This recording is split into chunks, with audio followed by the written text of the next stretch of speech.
Good evening, Ajahn. Evening, Nice to Ajahn. see you all. Sadhu, sadhu. Good evening, Ajahn. Evening, Ajahn. Happy birthday, Ajahn. Sadhu, sadhu, sadhu. Happy birthday, Ajahn. Does everybody know that tomorrow is my birthday? Yes. Okay. Happy birthday a day in advance. No, Vic, yes, I have many. It's the first time in my life that I have so many people wish me happy birthday the day before my birthday. Thank you very much. I'm very touched. So, if instead of Q&A tonight, I feel moved by the pictures that you showed and the words that you've said with regards gratitude, and it seems like a nice thing to talk about. If the questions can wait till next week, might talk about gratitude and also about teachers, because when you showed me, brought up on the screen pictures of myself with my own teachers, I also had some thoughts of gratitude. But just check with the group coordinators. Is that okay, JC and Joyce? Can I talk about gratitude to teachers as a bit of a reflection? I've been engaged in a slightly unusual task. I've been asked to write a biography, and I'm only 48 years old. It is true that one could die any day, so at least if it's written now, it's if I die tomorrow, there's a biography. So the reason I have to write the biography, or I've been encouraged to write a biography, is as part of my permanent resident visa application, so that the committee or in the immigration officials, because they don't know me, of course, so they're going to want to be able to contemplate, who is this person? Where was he born? What's his practice? Who did he train with? Where does he live? Who are his teachers? All of those things. So I've been recording one chapter a day in English, and Duki has been transcribing and translating and writing it in Thai. So, but it's an interesting exercise when you look back. So in Asia, in Thailand and in China, we kind of acknowledge 12-year cycles. So it's the end of a 12-year cycle, and it's the beginning of a new 12-year cycle. And it also coincides with 2 cycles, 24 years of having been a bhikkhu. This will be my 24th rainy season retreat as a bhikkhu, as a monk. So I have been a monk for half my life now. And looking back on my childhood and looking back on my first teachers, I have also had a lot of gratitude. And I think a large part of why I do put quite a bit of effort into sharing Dhamma resources with people through various forums and completely free of charge, with this sense of, I guess nobody knows except me how much I used to suffer as a young man and even as a little boy. And so it's probably the case that I was a monk in past lives, according to what some of my teachers. I might have been a monk in several past lives. I'm not saying I was an especially good monk, otherwise I'd be enlightened already. But nonetheless, I was probably an okay monk, which is why I had the opportunity to become a monk again at a young age. And I even heard it, I was told by one of my teachers that the most recent past life was in Dawatimsa heaven. But apparently I didn't spend very long there, because I wanted to come back and continue my practice. Because 1 week in Dawatimsa, I think, is about 500 years. So I think I spent 1 week in Dawatimsa, had a bit of a holiday. And then apparently, from what I heard, I came back to continue to practice. Because you see, if I'd spent another few weeks, according to what I was told, the Buddha's dispensation would have left our world, and I would have missed the opportunity to practice. So I'm glad I didn't spend more than a week, if this is true. But I do think there's some truth to it. The reason I think there's some truth to it is, as a little boy, Brett was my name, I was a very sensitive creature, and probably more sensitive than a lot of my friends in Mullumbimby Primary School back there in northern New South Wales. And there was some interesting inklings of this. I was remembering when you write a biography for people of a different culture than the one you were born in a different language, it's a very interesting experiment, because it's the same story. It's the story of your life, but you're presenting the story of your life for a particular audience, and they will be interested in certain things and not interested in other things. So this, knowing Thai people's characters fairly well, I've been giving the version of my life story that I think Thai people will find interesting, or hopefully inspiring. But there were little things like people who were suffering used to like to tell me their sufferings since I was a little boy. There was just this sense of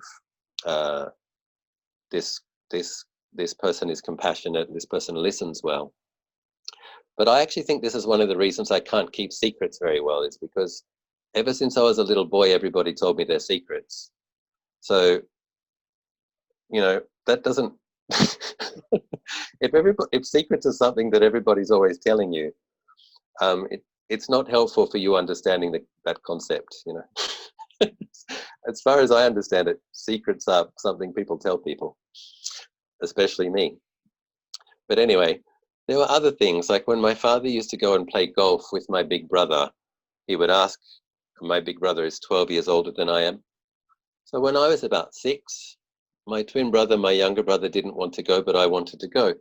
And one of the reasons I wanted to go was that there were these lotus ponds. There was these lotus ponds, and there was white and purple water lilies. And so what it was if my dad would, if I could find a golf ball in the water, because people hitting their golf balls and it's falling in the pond, if I could find a golf ball, my dad would buy that off me. He would buy that from me, and then I would have some money to go and buy some candy. So I did have a sweet tooth ever since I was a little boy, but I really, really liked the smell of water lilies, of lotus, especially the purple one. And so there's this vision of this 7-year-old boy kneeling at the edge of a pond, breathing in the fragrance of lotuses and really, really enjoying it, and looking at lotuses and really appreciating their beauty. And I think there's a few things there, because it is an ancient symbol of spiritual practice in India and Asia, and it's a symbol of purifying a mind.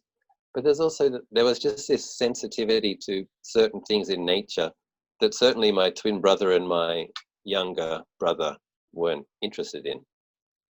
And so my mother noticed these qualities, and so whenever she had a beautiful flowering shrub in her garden, she would take me out into the garden as a 7-8-year-old boy to come and admire the rose or the camellia or the gardenia. And my mum would take me to the garden shop, just myself, and because I really loved plants. And the man at the garden shop would often give me one. And so by the time I was 15, I actually had 15 indoor plants in my bedroom, which is it's a bit weird, isn't it? And my favorite color was brown, which is also a bit weird because it's not a very beautiful color. And so when I was 15, I was trying to be a trendy 15-year-old, but I had like brown pajamas, a brown dressing gown, a brown bedspread, and brown slippers. And I had 15 indoor plants in my bedroom. So that leads me to suspect that there might be some old impressions with regards being a forest monk, wearing a brown robe, living in a forest. And there was this sense when I was a child that I was born in the wrong place. And my family they were a nice family, law-abiding, loving, and but I remember sitting down having dinner with my parents and my brothers and sisters, and I was like looking left and right, and I just had this feeling of, no, this isn't my family. And so since the age of like 7 and 8, I had this feeling of, this is the wrong place, and these are the wrong people. Now that was a very painful experience because I didn't know where the right place was, and I didn't know where the right people were. And it's a very big world, and there's just this sense of there's a very profound sense of disorientation. And then another part of that experience was when I was in school and the teachers were teaching me things or trying to teach me things. I have this intuitive sense, probably what Australians would call a bullshit detector. I had a really good bullshit detector, and I had a really good intuition. And oftentimes what the teachers were teaching me, I just had this feeling of, this isn't useful, this isn't important, this isn't going to help me. And again, with regard to various types of knowledge, but there wasn't awareness of what will help me, what is the information I need. So I felt like the place wasn't right, the family wasn't quite right. I'm not criticizing my family, and I'm just saying that there were probably a good number of Asian recent births, and there wasn't any Asian culture in my family, and there wasn't really any spirituality. Now, at the same time, I did want to talk about gratitude. My parents were virtuous people, so they didn't lie, they didn't steal, they weren't violent, and my father would drink a beer every day, but generally he would come home, he would give his paycheck to my mum. So even though he drunk at home. So the kids felt safe. Dad is a responsible man. He comes home, he relaxes with the family, he gives the money to my mum. My mum takes care of everything. So they were definitely moral, disciplined, good people. But I think if you've had lifetimes of bowing and having a spiritual refuge and thinking of things other than materialism, it's a very disorienting experience to be separated from that. So as I became a teenager, that only became worse. And when I was 15, I began to meditate. I was very lucky. So I'm kind of thinking in terms of my first teachers. So my parents had traumatic experiences at the hands of people in Christian institutions. So my mother had experienced some abuse with some nuns, and my father had experienced some abuse with some Catholic nuns, and my father had experienced very strong disciplinary action from Anglican brothers in the school that he went to. So my parents grew up with a distrust of institutional religion, and they didn't let us go to. So I'm a person, probably a faith type character who probably has been a monk in several lives. And my dad wouldn't let me go to religious education. He didn't allow it. And so my twin brother and my younger brother and I were in the library with, I think it was the one Jehovah's Witness and the one Muslim in the school, in the small country town that we went with. But in my heart, I had this kind of feeling that I wanted a religion. But my parents told their children that if you want a religion, you can choose it yourself when you're an adult. And so they did not allow us into religious institutions. So my whole, until the point where I was 15, my life was a spiritual wasteland. And yes, there was good food. Yes, there was good weather. Yes, there was safety. I had a twin brother and a younger brother. We had BMX bikes. We spent a lot of time riding our bikes. The nature in Australia was beautiful. So there was benevolence, but there was no spiritual reference. But in terms of my very first meditation experiences, and I think this is because of possibly some past practice, and I think this helped me maintain some sanity, because that experience of feeling like wrong place, wrong people, wrong information, this is wrong, just that feeling of everything is wrong. Sometimes I wanted to kill myself. There was this feeling of, this is the wrong place, wrong people, I want out of here. There was a mistake made. Fortunately, I didn't do that, thank goodness. And but one of the because of the beautiful nature in Australia, we lived, when I was a child, near the beach, and we used to spend quite a lot of time at the beach on the weekends. And so what would happen would be, children have a different experience of time to adults. Like an hour or two at the beach for kids seems like a long time, but we might be spending 3 or 4 hours at the beach.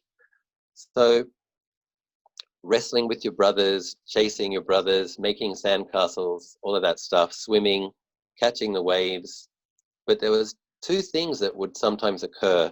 So there were no shark nets at the beaches that we used to go, by the way, and sometimes we would get the whole beach to ourselves. We're talking about a 5-kilometer beach on the Pacific Ocean, and the temperature was probably like 28 degrees.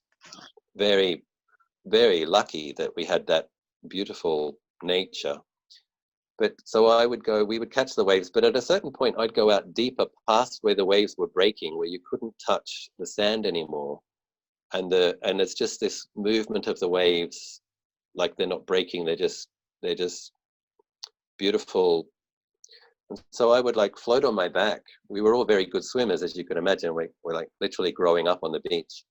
So there's something about aware of the expanse of the ocean beneath you and the expanse of the sky above you, and just relaxing into floating and trusting that there were definitely some consciousness expanding experiences. And if you were to look at it in terms of meditation practice, it's probably taking the 4 elements as a meditation: mindful of water, mindful of space, mindful of wind, which is movement, mindful of the warmth of the sun. So it's just like mindful of those feelings and mindful of those elements. And there were some very beautiful experiences. And so I loved to swim out quite deep.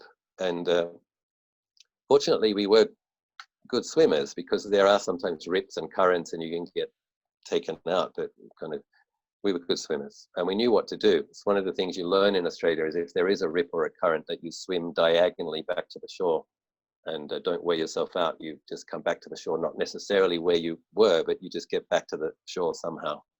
And so we knew that. And the other thing was when my sisters were sunbaking, they would sometimes take us to the beach, and in those days we didn't know much about skin cancer, and so they would want to get a front tan, a side tan, a back tan, and then the other side, and it took a really long time. And so what would happen, we would argue with my brothers, play with my brothers, wrestle with my brothers, swim, come back, lie there feeling bored. Okay, I've had enough now, I want to go home now. But my sisters aren't going to go home. And so what would happen was, lying back on your towel on the sand, I would listen to the sound of the waves. And listening to the sound of the waves, you understand it's a 5-kilometer long beach on the Pacific, and it's the Pacific Ocean. It's a surf beach. And so the sound of the waves within this vast space, all crashing at different distances. And so it was like hearing meditation, or in a way listening to all of the sounds of the waves evenly, not listening to one, but listening to all of them. And so what happens within that as a meditation practice is there's awareness of arising, ceasing, arising, ceasing, arising, ceasing, arising, ceasing, and waves coming in and receding and coming in and receding. And of course that vast sense of space that's occurring within. And so what would happen sometimes, I'm talking about as an 8, 9, 10-year-old boy, I was awareness of space. The mindfulness became aware of that vast space and became just vast like the space, not somebody listening, but aware of hearing. And so those experiences were, I think, very helpful to my well-being and sanity, and that helped me get through that disoriented experience.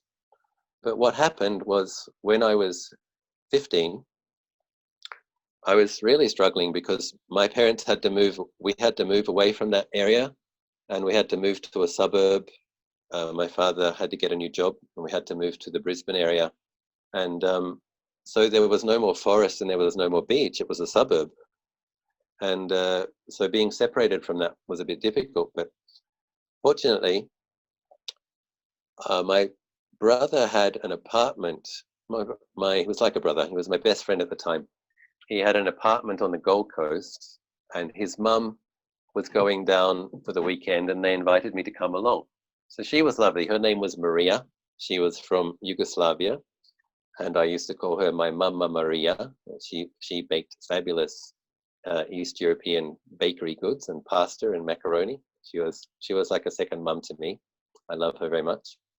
So she took me to the timeshare apartment, and long story short, on the way back, leaving the apartment, the windshield got a stone, and the windshield needed to be repaired. So that was going to take about an hour and a half. So we had an hour and a half in a place called Coolangatta, which is the border of Queensland, and we went for a walk down the street while we waited for the windscreen to get repaired. And there was a shop, a new age bookstore called the Bodhi Tree Bookstore. And so we said, we go up and have a look at the bookstore. And so we went up and we had a look at the bookstore. Unfortunately, I didn't learn anything about the Buddha or the Bodhi tree, but I did meet a kind of a new age hippie meditator, and she had all these crystals. And I really liked her because she was a good-hearted, sweet person and a spiritual person, probably doing what we would call in Buddhism samatha practices and cultivating metta. But I felt that, I noticed that. And so she was talking about her crystals. Yeah, if you see one and you feel a connection with it, that's the right crystal for you. And maybe you need to use that crystal for a period of time, and it will help you heal your karma or something. So I never met anybody like this, and but I was interested because, like I said, my family was a spiritual wasteland, and so anyway, I liked this green stone. I think it was dark adventurine, and I chose this green stone. And she told me, "Yeah, this is your stone. You can take it with you everywhere. It'll help you to heal, whatever." I don't know if it did, but the other thing she taught me about was white light meditation. And so she said, every day before she comes to work, she lies on her bed, she visualizes white light coming from heaven, and she washes her aura and she cleans her body, and she takes out anything dark or cloudy, and she just has a transparent, clear, white body and mind. She does that for 15 minutes before she comes to work for protection. And so she explained this meditation to me, and I really wanted to try it. And so from that day, I was 15, from that day, every day before I would go to school, I would lie on my bed and I would visualize white light, and I would clean my body and I would clean my aura, and I would put myself in a white bubble before I went to high school. And if there were occasions when I didn't do that, I really felt like I had a dirty aura. I hadn't cleaned my aura. It was like I hadn't had my bath or something. So it became a regular, important part of my practice. But in terms of understanding what that was as a meditation, that was a samatha practice. And in Tibetan Buddhism, in Vajrayana Tantra, part of what they visualize is a light coming from the meditation deity from above, cleaning the aura and filling the body and mind with clear liquid light, and imagining smoke leave the heart and tar fall from the eyes and blood and pus leave the orifices. And it's like a positive affirmation, like affirming purity. And so that was my first meditation. I guess my first meditation practice was floating beyond the waves on my back, and nobody taught me. That's something I worked out by myself. And my second meditation practice was listening to the sound of the waves, feeling all of space, and meditating on space. What's very interesting is that feeling of, if you're out beyond the breakers and you're thinking about the sharks, when you find that a mindfulness of the elements, you don't care about sharks anymore, no fear. And when you're lying on your back and you're bored, but you're meditating on the sound of the waves and you find that space, the boredom falls away. So there has to be a sense of self to be bored. But if the mind picks up empty space as its meditation object, the little boy who's bored is gone. So, but my first actual meditation teacher was the New Age hippie in the crystal shop at the Bodhi Tree bookstore. And I'm very grateful to her. But I still, it wasn't a direction in life, and it wasn't a community, and it wasn't a deep teaching. So I didn't know what to do. But I started going to the Hare Krishna restaurant. And I remember being very attracted to the aura and the presence of the devotees. But I didn't resonate with the teaching. I didn't resonate with the blue deity with the flute and the cows and the milkmaids. As an Australian, I couldn't make that a spiritual worldview. But I remember I was in pain. I was in pain because a 16-year-old in school thinking, what am I going to do with my life? And I'm like, in my heart, I'm like, I want to join the Hare Krishnas. I want to join the Hare Krishnas. But when I studied what they were teaching, I didn't resonate with the teaching, but I resonated with the celibate renunciant practicing harmlessness with metta, and but I hadn't found the container or the form. So then a very interesting thing happened. I went to the department store with my girlfriend at the time. Her name was Deborah, and this is weird. This is where I think Dave has helped me. This is one clear time, well, there are several, but here's one clear time where Dave has helped me. There was a book on a bookshelf, and I could see it glowing with white light. I said to my friend, Debbie, can you see that book? It's glowing with white light. She couldn't see it. No, I can't see it. I said, oh. And I picked it up and I read it. And it was a kind of a new age book. And I thought I better get the book, and I didn't have any money, so I had to borrow $20 from my girlfriend to to get the book. And so I got the book, and there was a prayer in this book, and I think this is very important because I think it helped me re-find the path of Buddhism. But this prayer was to Christ, and it was just, but as I said, I was like looking for a religion, looking for a spiritual life, and I just had to use what I found. So the prayer said, in the name of Christ, I call upon the spirits of light to protect me from the forces of darkness and deception and lead me along the path to love, light, and truth. And so I started saying this prayer that I found in this New Age book. The book was called Reaching for the Other Side. And so what's interesting is not long afterwards, so I graduated from high school. I got quite good grades. I got accepted to go to university, and I couldn't bring myself to go. And that course, because like I said, I had a good intuition, and I just knew it's going to be more of the same. I've had 12 years of education. I still don't feel like I really know anything. I still don't feel like I have a direction. I still don't feel like my life has meaning. What's 4 or 5 more years of education going to do for me? That's what I felt. as an 18-year-old. But of course, I had my mother saying she wants me to be a doctor, and I had my father saying you should be a lawyer. And I'm like, what I did get accepted to was what was called a Bachelor of Behavioral Sciences, which was a psychology degree. And it's interesting because like that's a part of being a monk is understanding human psychology and conditions, working with conditionality. And anyway, it was a course that you couldn't defer. So I told a big lie. I told my parents that I deferred for 1 year.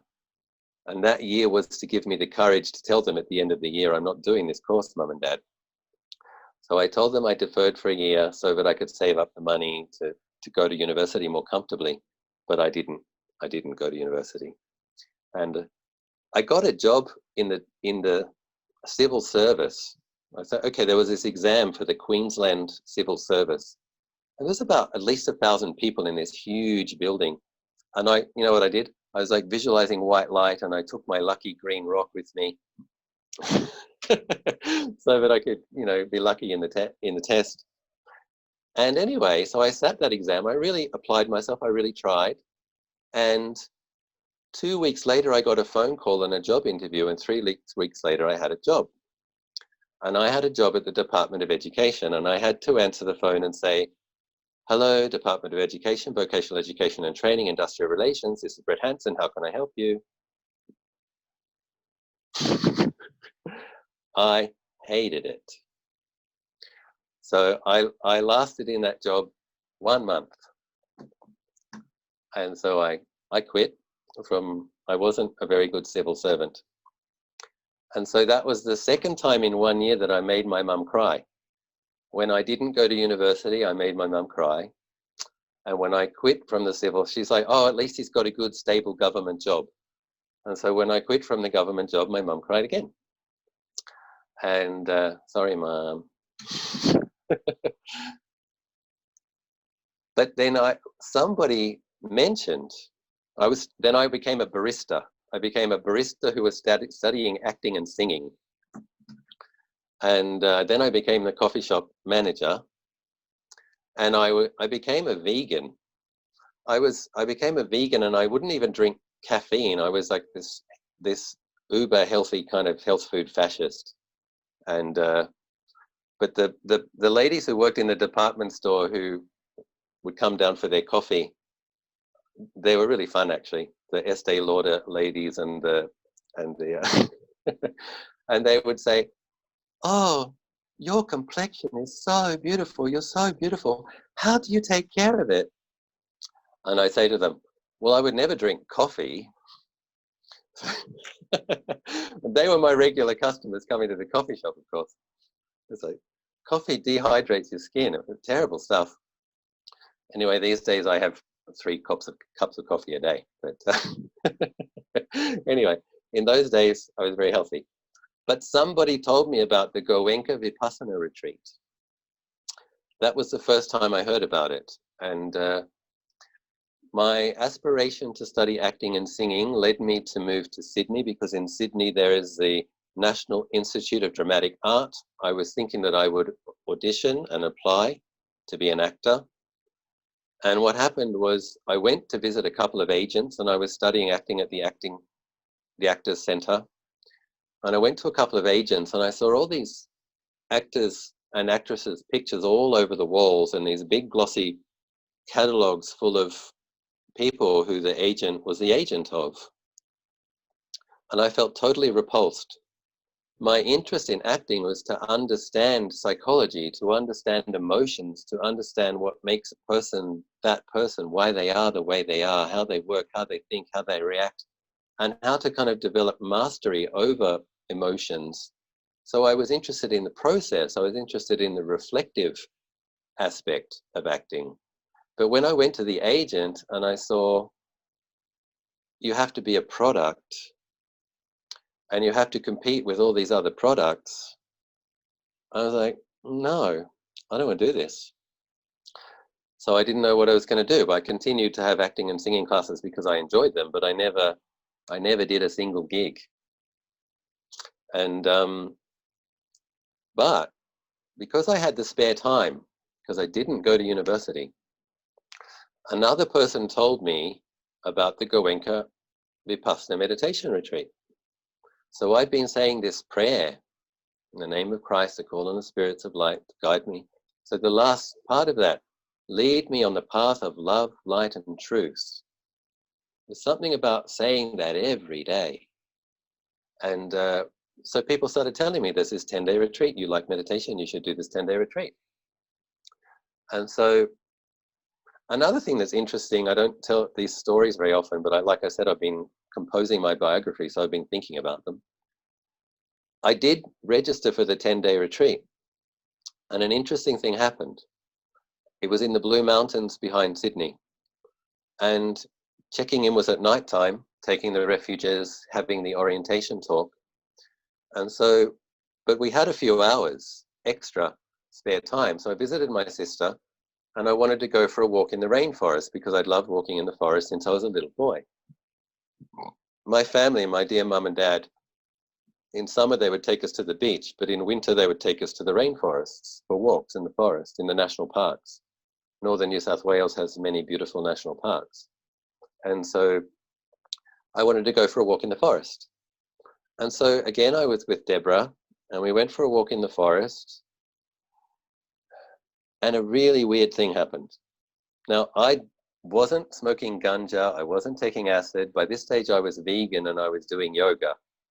Occasionally, I had a beer or a glass of wine. That was it. So we're walking in the forest, and the path, which was clear as day in front of us, disappeared and was overgrown with grass and leaves and branches. And there were two of us, and we were both sober. We walked forwards 5 minutes, we came back to that spot. We walked back 5 minutes, we came back to that spot. And I said to Deborah, I think we better stay here because we're going to get more lost. Understanding the national parks in Australia are huge. It's a huge. Every now and then somebody gets lost. They have to send out search crews and helicopters and these things. So I think we better stay where we are and try to find the path again. And so it was winter, and we only had thin cotton shirts because the daytime was fairly warm. It was a sunny day, but nighttime was cold. So we're like sleeping under a rocky, trying to sleep on rocks under a rocky overhang. Probably got down to about 6 degrees in a cotton shirt. So basically we didn't sleep, and it was a miserable experience. But in the morning, when it became light and we went to the same place, which was just a few meters away from where we were trying to rest, the path was there, perfectly visible. And so we walked back out of the national park, and my brother-in-law was waiting he was having a coffee and some donuts. And I was so hungry, and like I said, I don't drink coffee, but that day I'm like, give me that, thank you, that's not so cold. And so the 10-day retreat has begun. And what would you think under normal circumstances? You would think, I'm going to catch a cold. I'm traumatized. I need to go home. I need to rest. I can't believe that just happened to me. But I was thinking those things. But then I was thinking, but it was really hard to get 12 days off, working on a waiter's wage in Sydney, paying rent.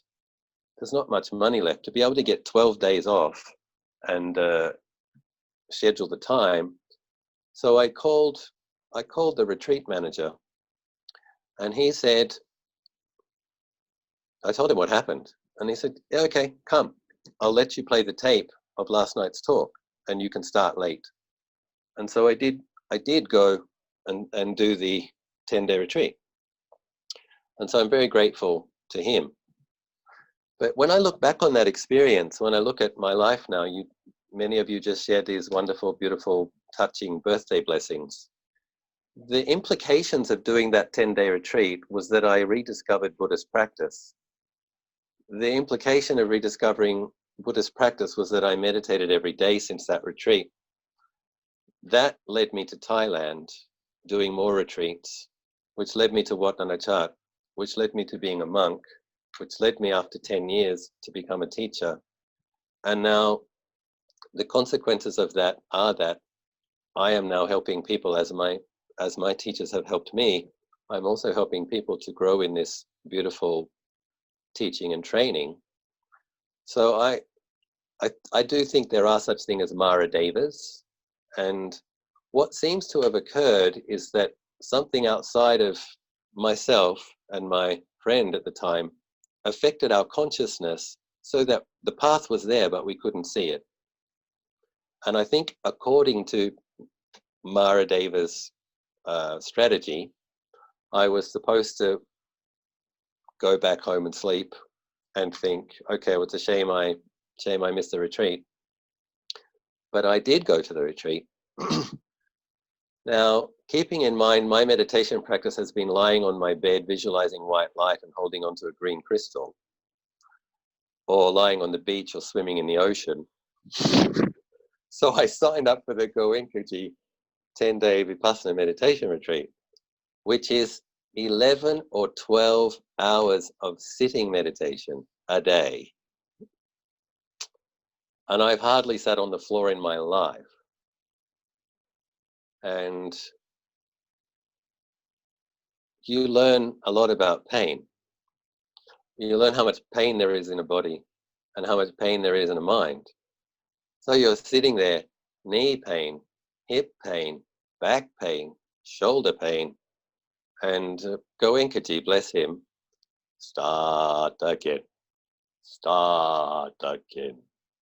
with a calm and quiet mind, alert and attentive mind.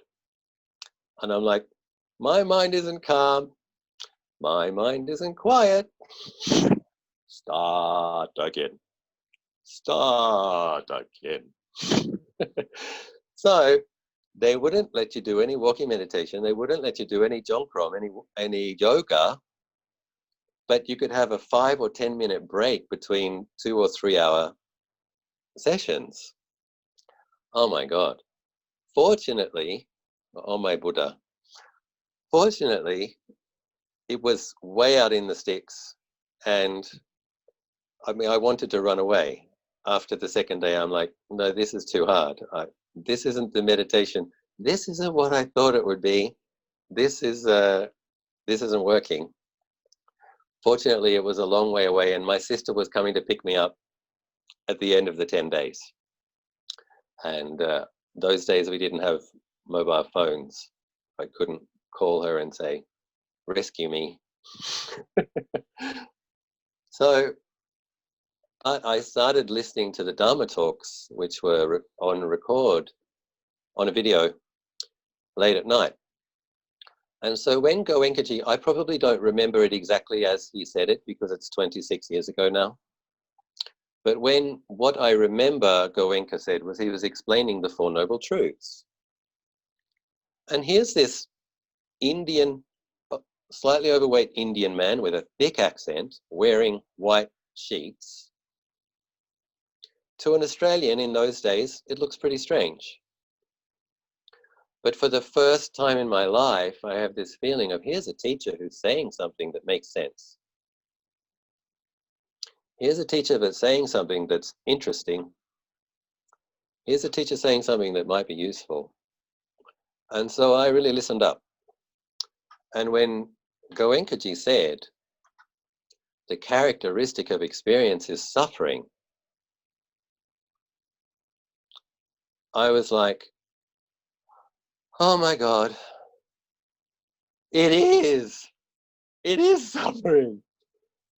I was so relieved just to hear somebody say the characteristic of conditions is suffering, because that was a lot of my experience. And I thought that I had some kind of mental illness but I think what it was probably wisdom barami from past life practice. Because when the advertisements and the movies tell you, just get the right romantic partner, you'll be happy, the falling in love myth. If you go to university and study what you want, you'll be happy. You get the career, you'll be happy. You get the status symbols, you'll be happy. And even as an 18-year-old, I'm looking at this stuff and I'm just thinking, none of this stuff is going to make me happy. Because I'd had enough experience of sex, of good food, of pleasant feelings, of nice clothes, of being able to have some adventures. And I'm like, so if I get more money, I'll be able to have slightly nicer food, slightly better, slightly more interesting adventures. But it's not going to be that different. I already have pleasant food, nice clothes, nice weather, nice friends, movies, the beach, sex, and I'm miserable. So how can a bit more of that fix this problem? And I didn't know. Well, I didn't have faith that it would. And I thought, I've got a problem because other people seem to think that this is going to work for them. And I just know it's not going to work for me. So when Goenkaji, bless him, said, the characteristic of experience is suffering, something in my heart just rejoiced. It's like, finally, somebody's telling it like it is. And I felt so relieved. The other thing that I remember him saying is that the real cause of suffering is your own attachments. So that's the second noble truth. So, and there was something intuitive inside me that recognized that. It's true. On one level, I knew that my miserableness and my suffering was something I was doing to myself. I just recognized the truth of that. And then he explained that if you want to do something about this mess, you have to cultivate a great deal of mindfulness. And he said, if just like artists have to rehearse, sports people have to train, if you want good results in your meditation, you have to do it every day. And so for once in my life, I really listened to something that a teacher said and I really followed what he said. So that's how touched I was. But something happened on day 8. My whole body was just pain. It's just full of pain. Start again, trying to start again. And I mean, my knees were like, I think you've probably seen what Westerners look like when they first try to sit meditation. I mean, your knees are up near your shoulders, you know, and and you have to like pull your back upwards to be able to stay straight. It's painful. And so, but on day 8, from the merit of maintaining the momentum of keeping on being mindful, I had an experience where all of the pain in the body disappeared and the heart and mind felt cool and full and peaceful and content for maybe 10 seconds. And then all the pain came back. But that 10 seconds, it was as though something recognized something very fundamentally important, and I got it. That's what I've been looking for. That's the thing that I've known is out there somewhere. That's the thing I can commit to. That's the thing I can give my life to. That's something worth respecting. And it completely changed my life. And so Goenkaji said, and it was 10 seconds, but that's how much I wanted peacefulness, and that's how desperately I was looking for it. So when I experienced 10 seconds of genuine peacefulness, I recognized it. And when that teacher who was saying things that made sense said, you need to do this for an hour in the morning and an hour in the afternoon every day, I listened up. And so sometimes I get very frustrated with some of my Thai students because I can encourage them to meditate for 5 years, 10 years. And then I ask them, are you being very diligent in your daily meditation practice? And after 10 years, they're still not being very diligent. Some of them, they know who they are. And the beginning of my meditation practice, when Goenkaji said, meditate every day, I'm like, cup, okay, cup. So anyway, but I was no saint. I was no saint then. And what happened was I meditate for an hour in the morning and an hour at the night. And then after 2 months, it became 1 hour a day. After 5 months, it became 45 minutes. After 6 months, it became half an hour. And after 10 months, it was like 25 minutes. But the commitment to doing daily practice was established. And I believe that that was part of what created the merit, so that, which led me to Thailand and the next stage in my mental cultivation and my path. So I don't know if you probably don't have time for the whole story, so I'm going to speed it up and give you a abbreviated version. I don't know how interested you are, but anyway. I want to get onto gratitude to parents. But yeah, so the point was, several points I wanted to make was,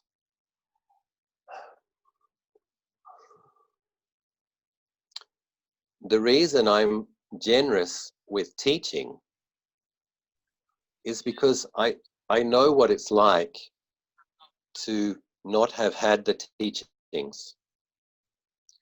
And I know what it's like to rediscover them.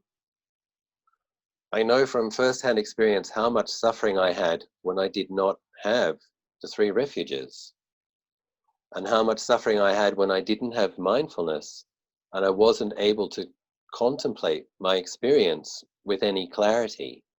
So I know what it's like to feel lost. I know what it's like to feel confused. I know what it's like to have no direction, no teachers, to feel like you don't have a family or a home. And then I know what it's like. I know what it's like to rediscover those teachings and those methods and those tools and those reflective meditations that give you a refuge and a direction and give your life value and meaning. So that's why I try to be as generous as I can, because obviously when I found the teachings and the methods and the training, I was incredibly grateful. And I'm gonna have to speed up now because there's still a bit of ground to cover. So when I was working in the vegan cafe, I was doing my daily meditation, but I was still miserable with regards not knowing which direction my life should go in. And so I think one of the reasons I might have been in a heaven realm recently was that I did believe in angels, and I didn't believe in a creator God, because I thought if there was an all-powerful creator God, the world would not be like this. So such a thing cannot exist. But I did believe that there were heavenly beings who were kind. And so one night after washing dishes, I came out. I was wretchedly miserable, and I looked to the sky and I said, the hazy, polluted Sydney sky, inner city Sydney, and I said, I admit it. I don't know how to be happy. I admit it. So I need help. This was important because there's a moment of humility in that. And another thing that was important was that I really meant it. I meant it right down to my bones or core of my being. I meant it. I want help. I need help. So I'm looking at the sky and I say, if you send me signs, whoever they were, benevolent forces of the universe, I promise I will follow. And so some interesting things started happening. 2 days later, somebody left the Lonely Planet Guide to Thailand in the vegan cafe. I opened it up and I read that Thailand was 95% Buddhist. That's very interesting. 2 days later, the owner of the book came back. She wanted a book. Okay, I gave her a book. On payday, the next payday, in those days we got cash in an envelope, I was opening my wallet and there was a coin in my wallet that I hadn't noticed, and it had some chetties on it, and it had the picture of a man I'd never seen before. And I asked my friend in the cafe, what's this? Where's this money from? And she said, oh, that's Thai baht, and that's the Thai king. I'm like, okay, well, I noticed that. There's the guidebook. And also another interesting thing happened. The hairs on my arms stood up. Ooh. The other thing, the other thing was I was cleaning the fryer in this vegan cafe, Japanese-inspired food, German oven, German fryer. And so I used to have to change the oil once a week. And when I change the oil, I have to put on a galvanized iron, kind of a round, whatever you call that, so that the oil would go out of the fryer into the bucket. So I kind of blurry-eyed, tired, 10 o'clock at night, mopped the floor, washed the dishes, gave away the food, cleaning the fryer, last thing that I have to do. And I'm kind of just putting on this fryer. There's one word on this pipe. I've never noticed it before. I've been cleaning the fryer for a year. There's 1 year on this pipe. One word. It says Thailand. Capital letters. Thailand.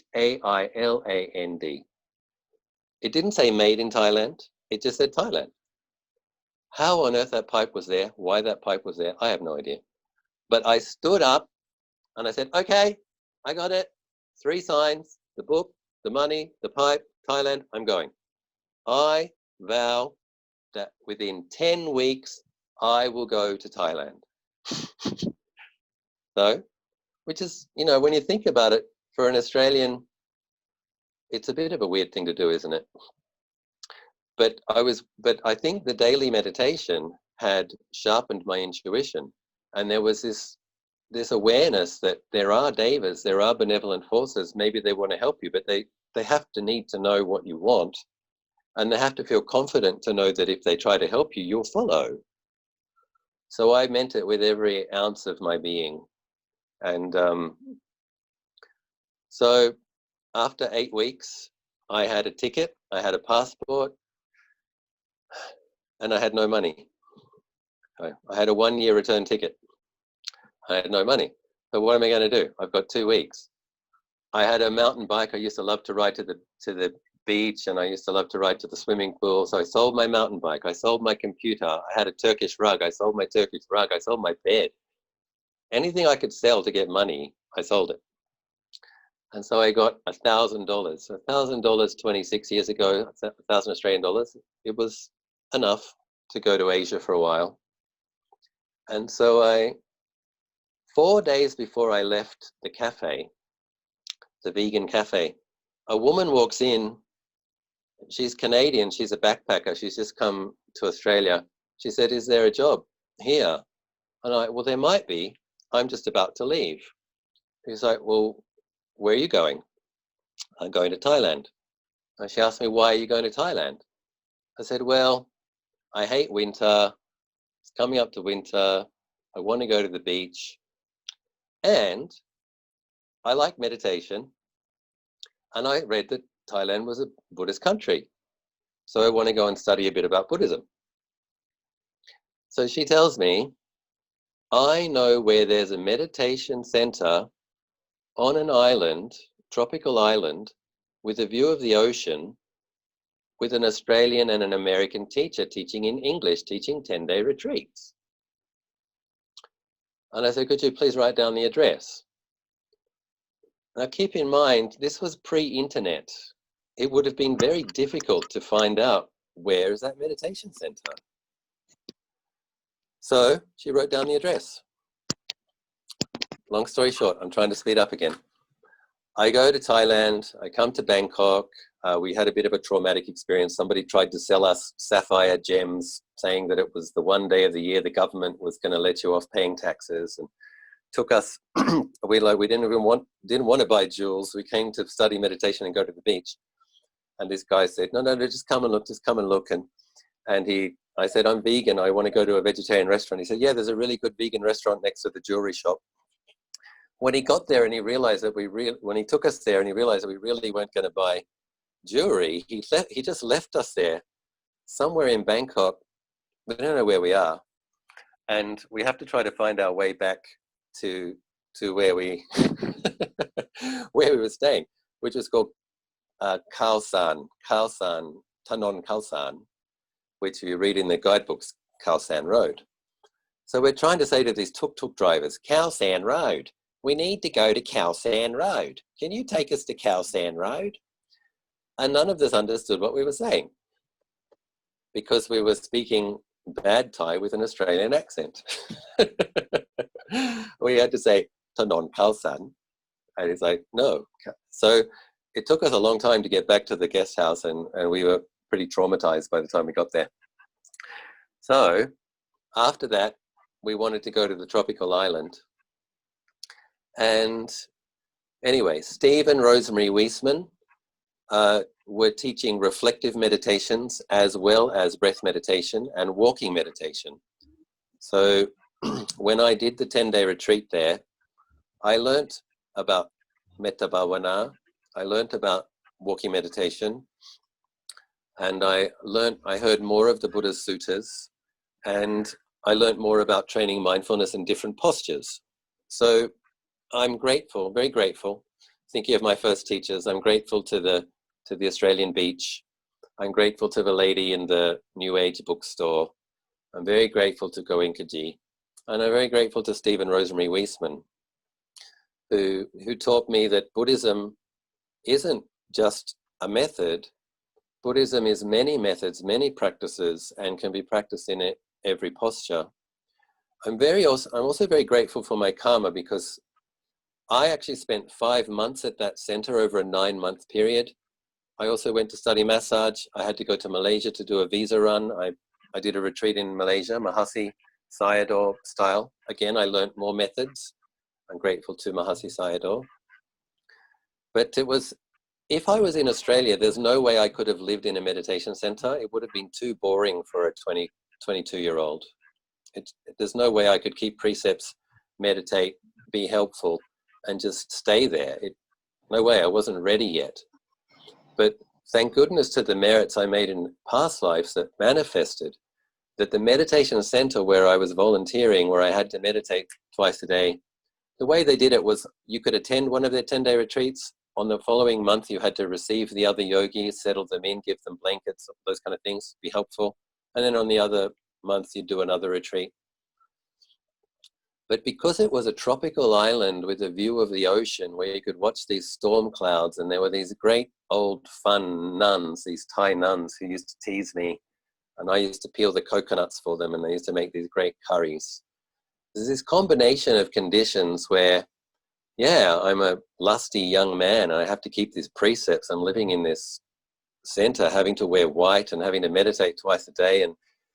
But there was enough beauty and enough newness and meeting interesting people that kept me there long enough to realize that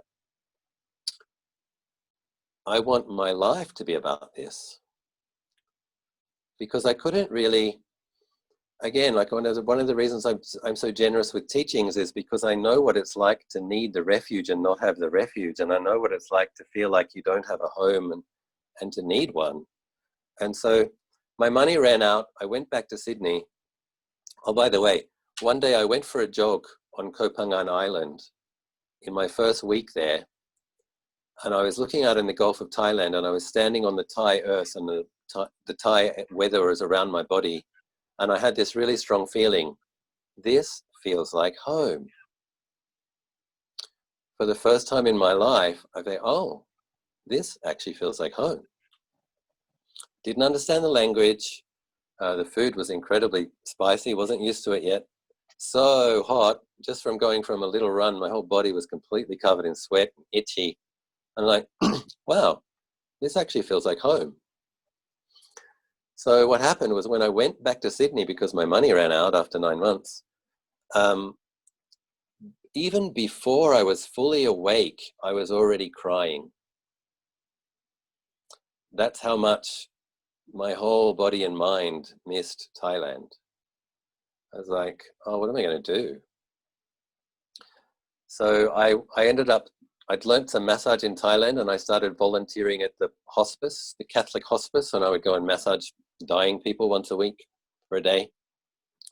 And I was back at the vegan cafe, and I was doing my meditation every morning, every evening. I was keeping my precepts. And what happened was an old friend of mine, Jose, noticed that I'd changed.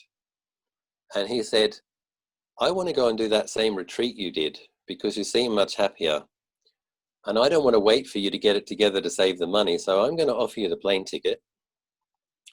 And then another good friend of mine, Donna was studying shiatsu and iridology, some natural health things. She needed an apartment in the inner city. And so Donna said, I need an apartment. If you want to go back to Thailand, I'll pay the rent on your apartment while you're away. And so I just had 10 weeks to work.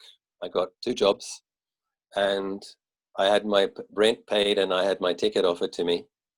And so I went back again. I went back within 10 weeks. And that time when I went back to that island, I met a man who had just come from Wat Nana Chat. Again, there was no internet. You couldn't go on the computer and study, is there an English-speaking monastery in Thailand? It wasn't possible. So the only way you learn about these things is word of mouth. So this man told me, there's a meditation monastery for English-speaking people, and it's a gradual training. 8 precepts for 6 months, 10 precepts for 1 year. You can commit stage by stage as it deepens, and 5 years as a bhikkhu if you get past the novice training. So I had a feeling that I had to go. And so on my second trip to Thailand, I turned up at Wat Nana Chat. I turned up at Wat Nana Chat on the Uposatha day.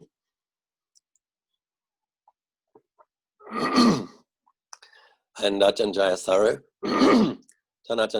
was just about to give a Dhamma talk.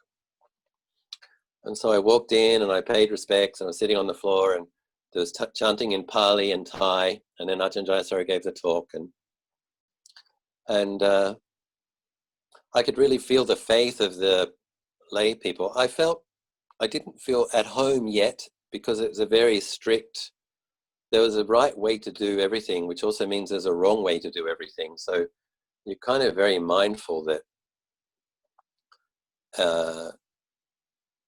you need someone to explain things to you. There's a lot of rules. And but I met the guest monk after the meal, and I stayed for 10 days. And then I went back to Chiang Mai to study more massage, because that's what I thought I would do. I thought I would be a massage therapist in Australia. Because Thai massage is like 2 or 3 hours to do one person from the feet to the top of the head. So it's a very meditative and very acupressure, pushing the pressure points on the various. So it was a kind of a peaceful possible livelihood. So I was exploring that as one possible alternative, but I didn't know yet about the option of being a monk. But I was really moved by this 10 days, but it was hard. 3 o'clock, getting up in the morning, walking on arms around with bare feet for 5 kilometers on sharp stones, mosquitoes, no mattress, grass mat, hard moldy pillow. Didn't even have mosquito repellent, so lots of mosquitoes, no mosquito repellent. It's a tough life, but I was affected. I thought, wow, this is amazing.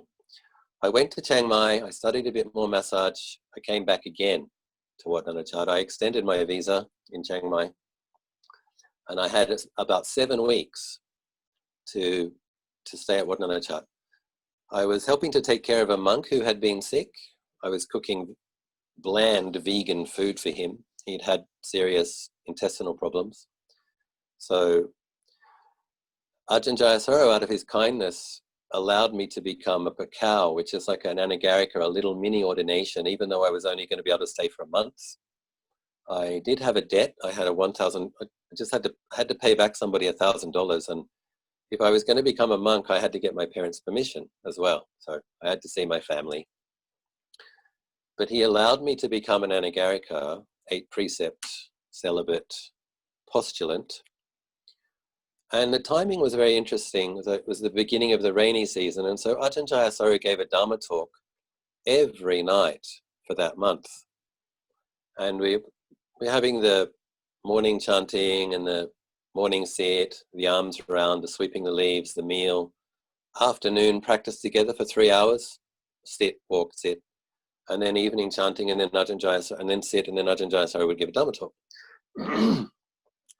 And so I wasn't feeling like I really want to be a monk. I was feeling, to be honest, I was feeling like I respect the Buddha's teachings, I respect the law of karma, I believe in this stuff, I believe it's true, and I had a feeling of I can't walk away from this.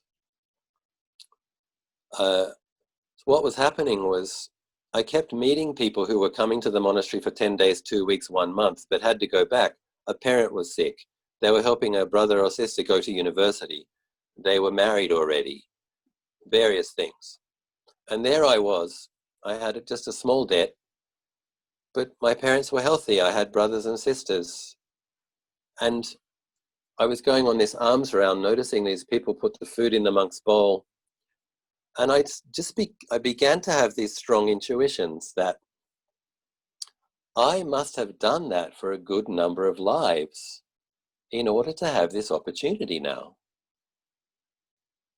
You don't end up in a forest monastery in the middle of Thailand where they're teaching in English at the age of 22 without some very strong karmic supports. And I didn't have a degree that I had to finish. I'd avoided that. I didn't have a car that I had to pay off. I'd avoided that. I hadn't got married. I didn't have an amazing career that was difficult to walk away from.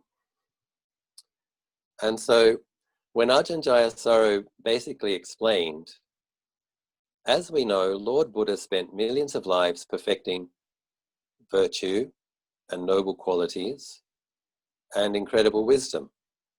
When his mind was fully purified and he was enlightened, he laid down the form and the structure of the bhikkhu training. And he himself chose to live as a bhikkhu. This training, every aspect of it, comes from an enlightened Buddha's mind. When you really think about that, it's like, wow. And the various other contemplations, it is difficult to meet the Buddha's teachings. I already knew firsthand what the pain of not having Buddha, Dhamma and Sangha as refuge felt like. And so for me, there was this sense of, this is really, really, really hard, and I can't say I want to do it, but I recognize my incredible good fortune in having met the training, and I don't feel like I can walk away from it. And so I felt like something in me died, actually. Probably that in me that could have tried to be a layman who practiced massage and was a vegetarian and tried to have a Buddhist lifestyle in Sydney, he died. And the me that was going to become Samanera Achalo, he was born. So I went back to Australia, paid off my debt. My mum says, you have to get your parents' permission. Remembering that I was a bit argumentative and I disappointed my parents a few times, my mum said, the reason I hassled you so much when you were a teenager was I just did not know what you would do with your life. What would someone like you possibly do with their life? I had no idea. And she said, but I always knew you'd find your niche. And you know what? I think you have. And she said, if you want to become a monk, you have my blessing. So it's very interesting because I meet many young Asian men whose parents don't give them permission to be monks, even they really, really want to be. And here I was, non-religious parents, well, they just wanted me to be happy. And so ultimately, when they saw that I wasn't suffering as much, the thing that they really noticed was that I stopped arguing with them. The reason I stopped arguing with them, it wasn't because my opinions changed. It's just that I had enough mindfulness to understand they are the way they are. They have their worldview. They have their opinions. They're probably not going to change anytime soon. there's really no point arguing with them. And so I became less reactive, less contentious, and more mindful, and had more metta. And my mum noticed that her son was a much happier human being. Also, the strict practice of virtue. I wasn't hurting anybody, wasn't drinking, wasn't screwing around, wasn't stealing. So my mum gave me her blessing. Anyway, back to the points that I wanted to make. So yes, my parents are also my teachers, respecting the right of their child to seek their own path, and giving their blessing for their child to follow their calling can be rare in the world. So I'm very grateful to my mum and dad. Then Ajahn Achalo, of course. Ajahn Achalo's ability to just explain with that clarity and that wisdom that really made me get it. It's true. This is the best thing that a person can do with a human birth. It came from the Buddha's enlightened mind. This is how the Buddha himself chose to live. And then Ajahn Achalo also had great faith in Rinpoche, having lived and trained with him. And he would say, all of these rules that you might think are a bit annoying, you should also understand that this is the training that came from a contemporary arahant. This is somebody who had purified and liberated their mind. This is what he thought was useful. You can have faith in this, you can trust this, you can surrender to this, because this teacher had no selfish motivation. He only established this training because he thought that what would benefit you most. And again, you really have to think about that. It's like, okay, some of the rules are really annoying. They don't seem very practical. But if it is what a contemporary arahant thought was best, you can surrender to it and at least give it a try. And so I didn't like the monks very much. So I'd come from Sydney. I was this vegan yoga guy going to the beach. When my fellow workers would come to work, we'd kind of hug each other. Hi, babe. Oh, hi, babe. Hug, hug, kiss, kiss. And the people in the New Age crystal shop over the road, they used to call me the beautiful one. So I was one of the beautiful ones because I used to swim 2 kilometers 3 times a week and do yoga, and I was vegan. No pimples, no fat, smelling like sandalwood because I like to wear sandalwood oil. And so there I was with these critical monks, smelly, critical monks. Nobody was hugging me. Nobody was calling me baby. All they would say, it's like, Samanera Achalo, I'm not sure if anyone's told you, but that's actually not the correct way to do that. Or Samanera Achalo, could you please try to be on time? Actually, don't be on time. Could you please be 5 minutes early? Because that's the respectful thing for the most junior member of the Sangha to do. I was always late. I was like, now I have to be on time. And the experience of the monastery, it's not just the things you have to do, it's all the things you can't do. So the experience is like, you go to Wat Nanachat as a 23-year-old young man who's been living the kind of new age life in Sydney, and it's like, you have to, and you can't. It wasn't much fun. And, going for arms round on an empty stomach, walking on sharp stones, 5 kilometers, that wasn't fun either. And 5 days a week, I wanted to disrobe. 5 days a week, 5 days out of 7. And the reason I didn't was because for 2 days of the week, I had much more peacefulness than I used to have back in Sydney. So it's like, and I knew the peacefulness that I have from keeping virtuous, ethical precepts and meditating every day, when I get this resilient, robust feeling of well-being and contentment, there's no way I'll have that in Sydney. No way. But at Wat Nanachat, I have it 2 days a week on average. Anyway, over time, I developed a capacity to love my fellow bhikkhus. What's really interesting is all of those people in Sydney who were the beautiful people who really loved me, 2 of them kept in touch. So how much did they love me? And how deep was their love? The 2 that kept in touch were spiritual practitioners. What I realized about the monks, it took some time, was these are people who have enough wisdom to understand they should practice a high level of renunciation, and they have patient endurance. Doesn't mean they have very nice personalities. It doesn't mean they're warm and fuzzy and sweet.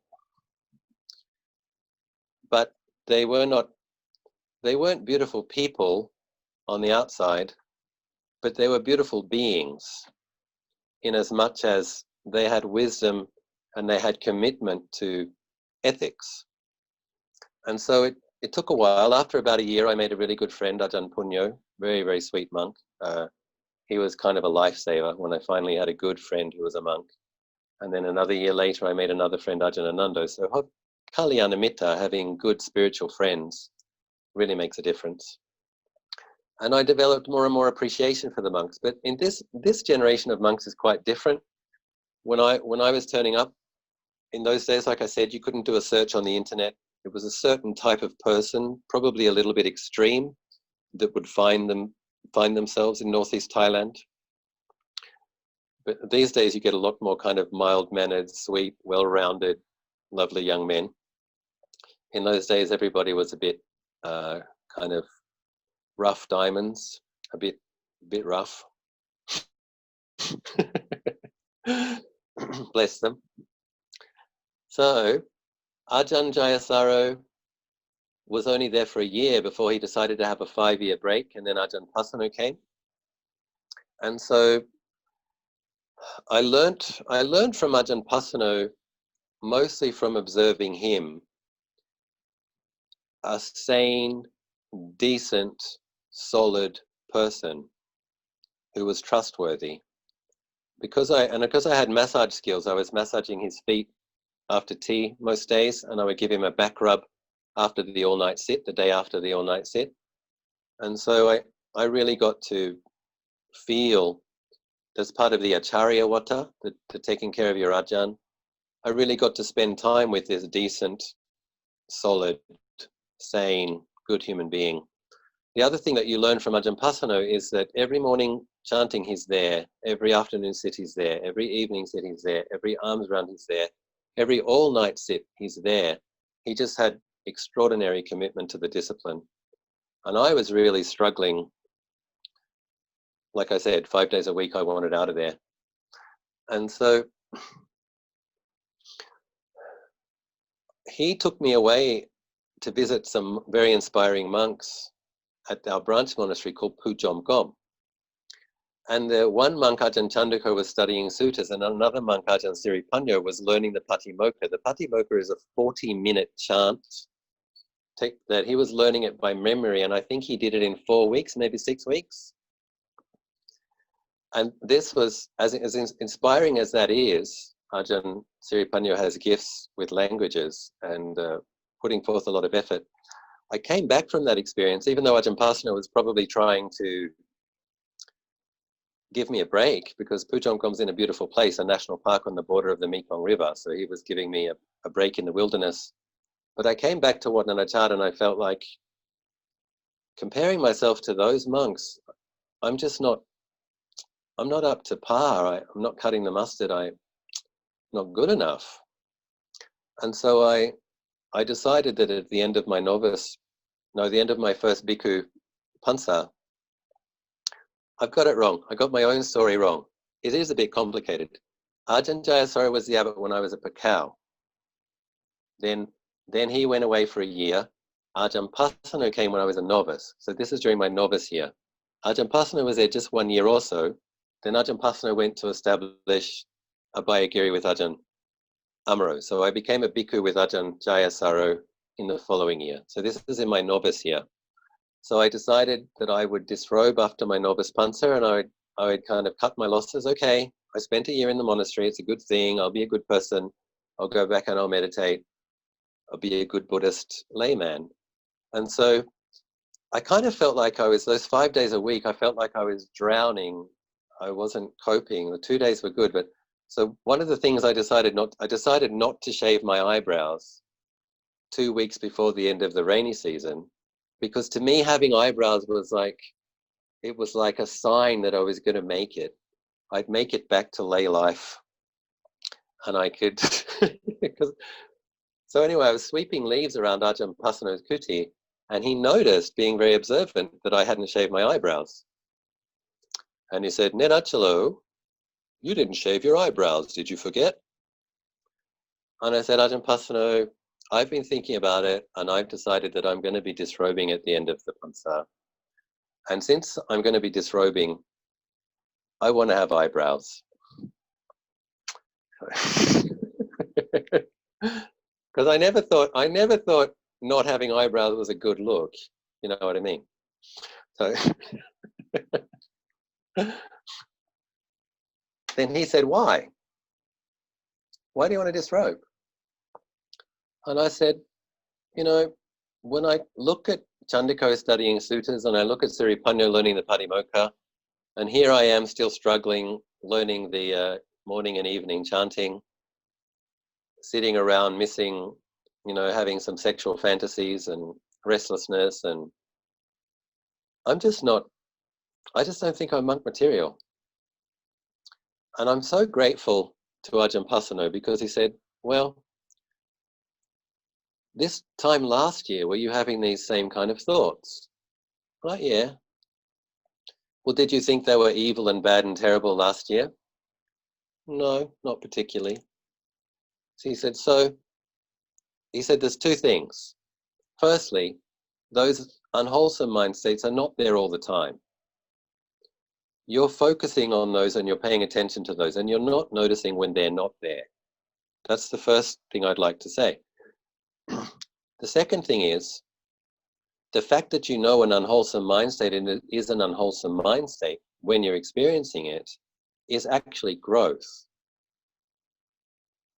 So although you might not have been able to purify your mind, and although you don't have mastery over your mind states, you have growth in mindfulness and wisdom.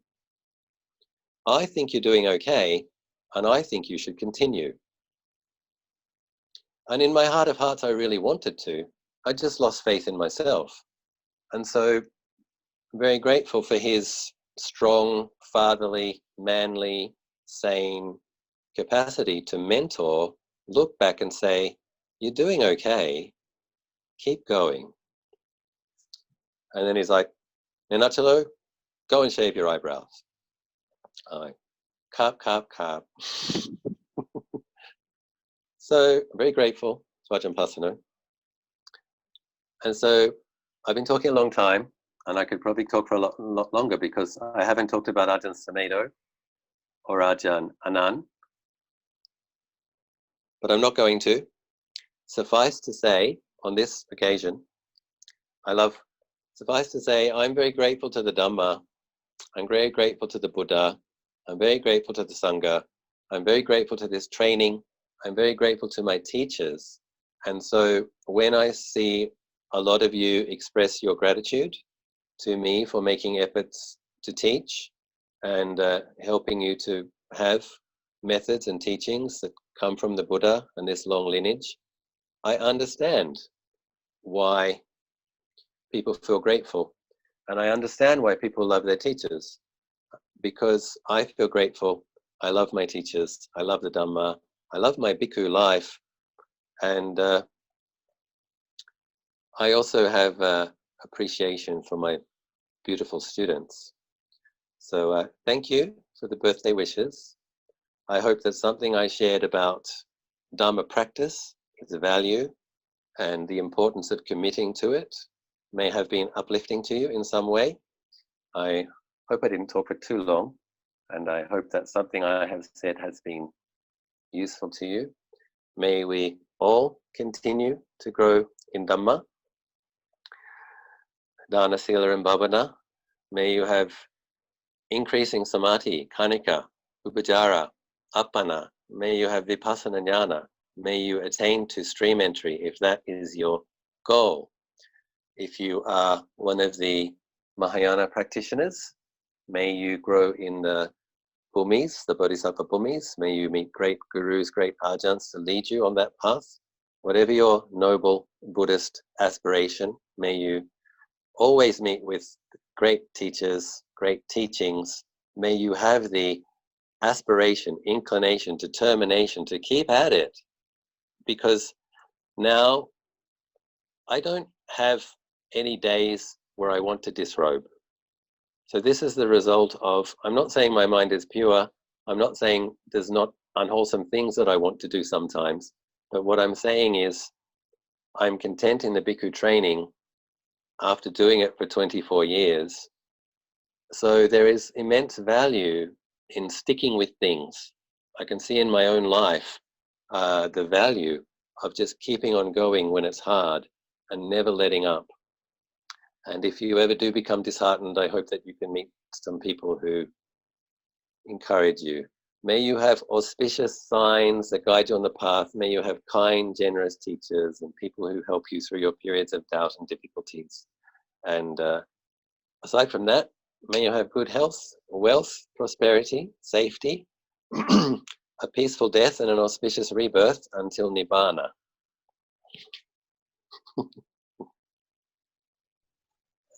Sadhu, sadhu, sadhu. Thank you very much, Ajahn, for your sharing today. Welcome.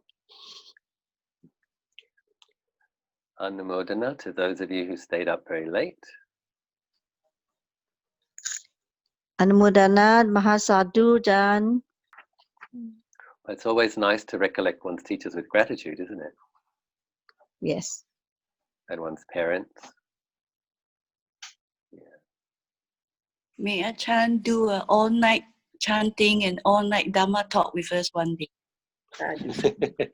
It's a birthday now, Ajahn, in Melbourne. Oh, happy birthday! Happy birthday, Ajahn. Happy I birthday. think Birthday. Anumodana for staying up so late, Leanne.